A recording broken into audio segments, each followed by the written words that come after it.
പല വഴി പരതിയും ഒടുവിലെ തനതൊരു ചിതറിയ പറവകളാൽ കിതച്ചെത്തും കാറ്റേ കൊതിച്ചു പൂങ്കാറ്റേ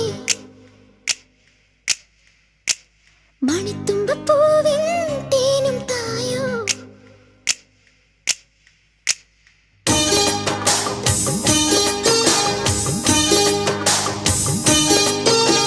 കിതച്ചെത്തും കാറ്റേ കൊതിച്ചു